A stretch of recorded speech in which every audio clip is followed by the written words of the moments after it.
dhe nëse fillon dita me përmendjen e të madhit Zoti qofshin fala atij, nuk ka ditë më të bekuar se sa me fillu ditën duke falendëruar ata që na ka krijuar.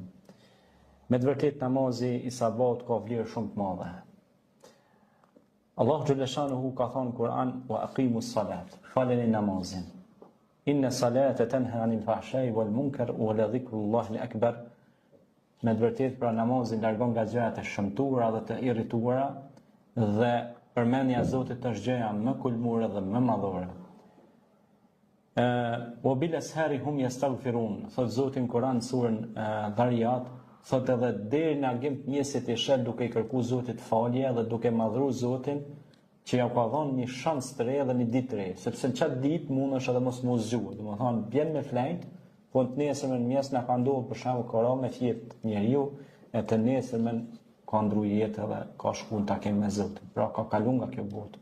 Prandaj duhet ta falenderojmë Zotin për çdo ditë të re, të zgjohemi ta falim namazin e sabahut.